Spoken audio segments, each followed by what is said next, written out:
Good evening, Shawn from North King Gaming. It is Tuesday, February the 18th, and I am in a rush.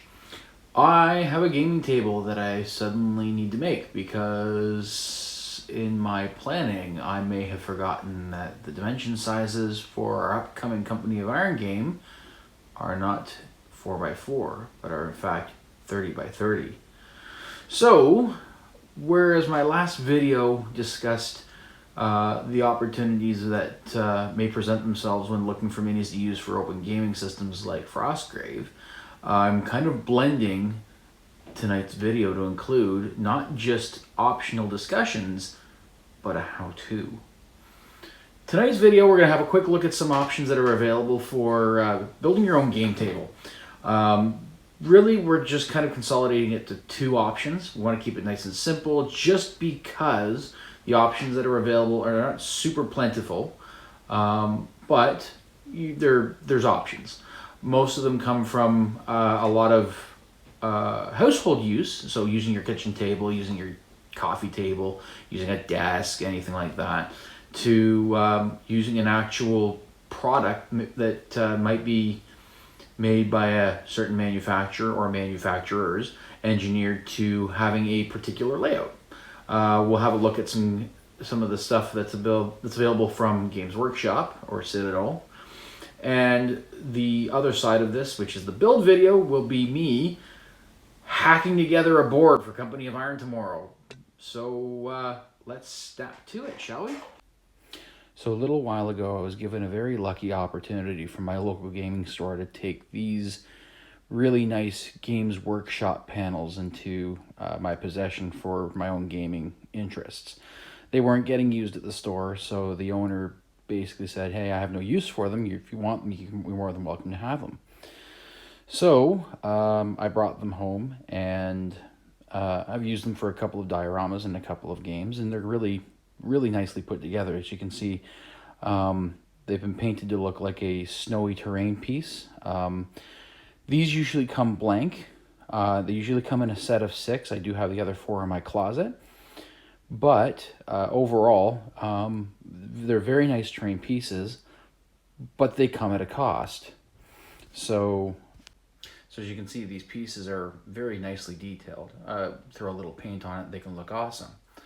The only problem with them is that they tend to be a little expensive. A 6-panel piece from Games Workshop goes for about $300 CAD, so you can imagine it's not cheap.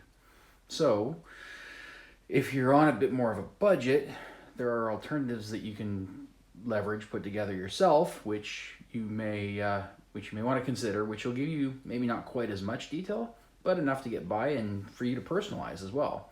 So as an example, I'll show you what I'm doing for tomorrow's Company of Iron game.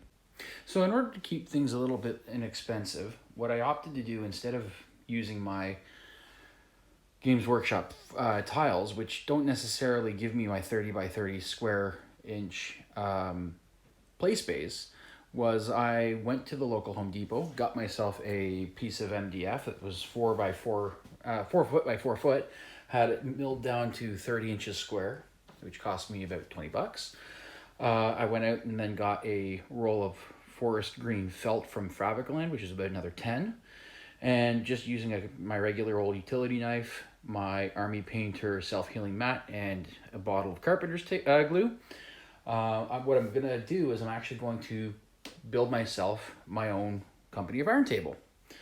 So, yeah, I guess without further ado, let's get started. So as you can see, I've done a little wave of carpenter's glue across the board here just to kind of get some even coverage. And I'll be adding more to it as we go, but obviously you want to spread it around a little bit. Make sure you get the coverage, yada, yada, yada. Wasn't initially planning on making any how-to videos, but when I was working on some of my ideas for coming videos and realized I didn't have a 30x30 for Company of Iron, I figured this would probably be a good opportunity for anybody who's just starting out and maybe is looking for a few ideas on what they can do to get an easily accessible game table. So, not exactly part of my standard MO, but a little bit of change is good for the soul, right? So as you can see, I'm taking this this cheap cedar wood shim and just basically spread it all over the place. Now the idea is to get as much even coverage as you can, because you don't want any, dry spots or spots where it doesn't really tack. You can have a few light gaps in between. It's not a big deal, but you don't want to leave anything too big. So anyway, so there you go. That's not too bad. Probably put a little more in that corner there.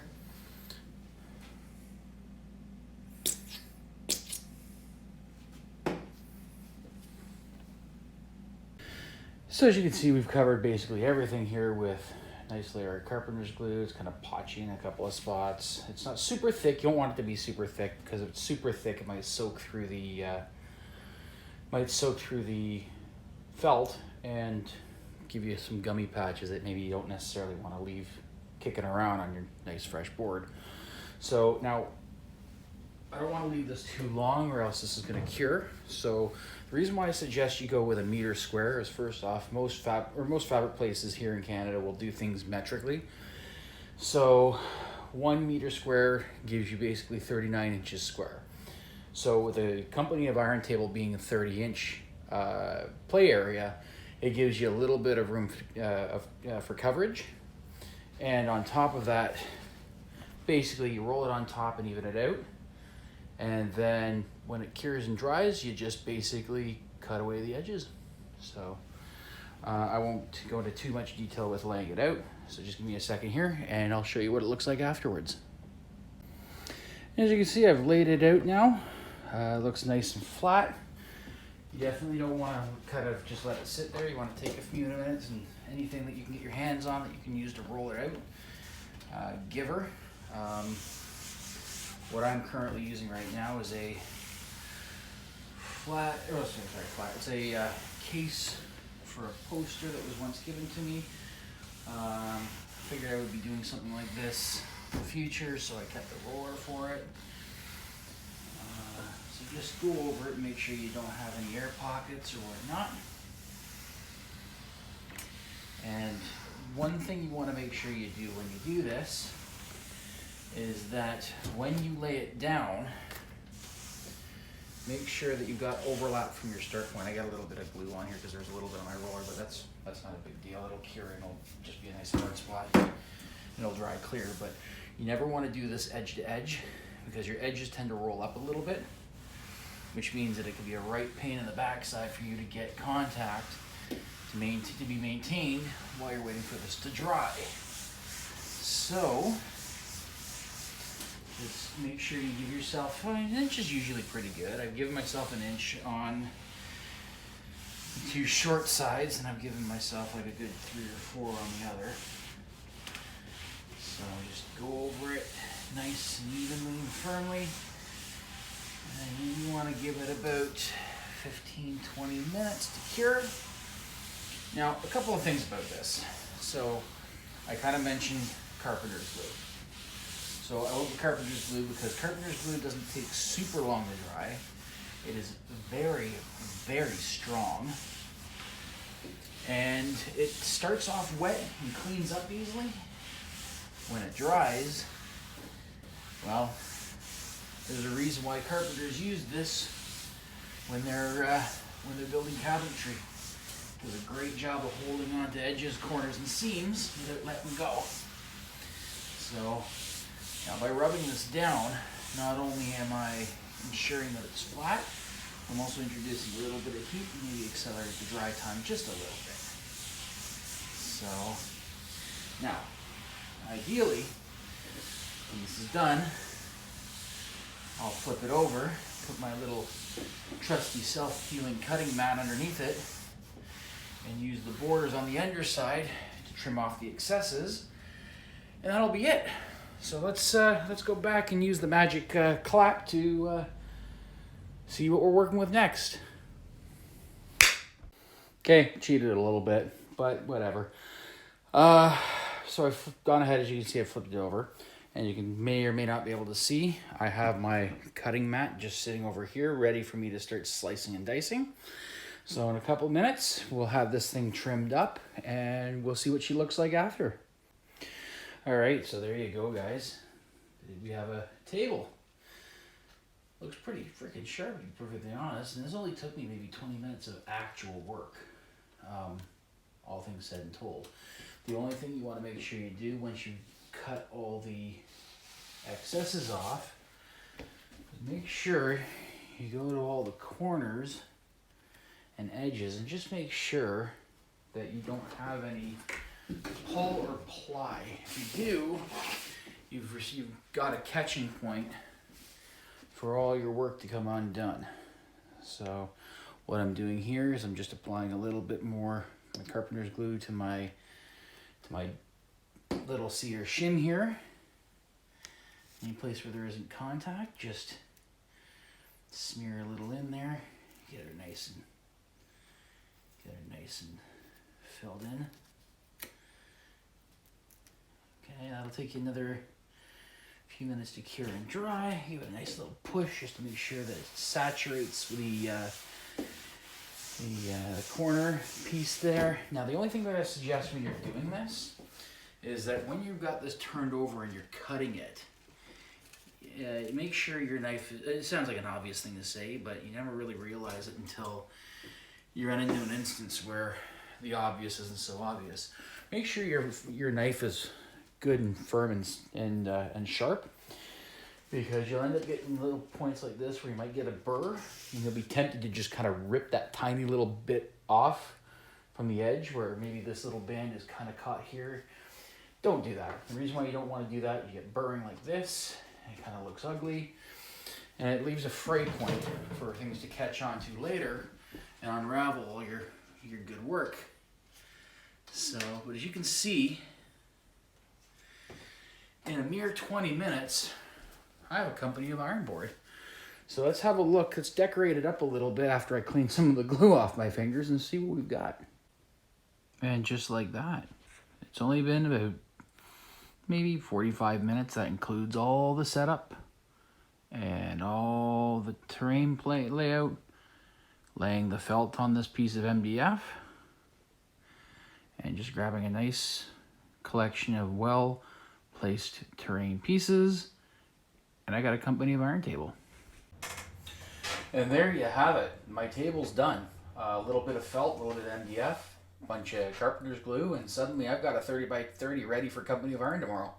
So, you know, what's really cool about this too is that I don't have to have this as my finished product. You want to go back to it a little later on, throw a little bit of extra glue on there and put maybe some additional terrain flocking or scatter, put some leaves, some gravel, or anything else you want to put on there, go ahead and do so. It's one of the things I like about felt is that it's inherently grabby. So if you wanted to throw a little bit of the white PVA glue on there and throw some extra material on there, it'll soak up the glue nicely and it'll pull in anything that you put on top of it to serve as terrain function.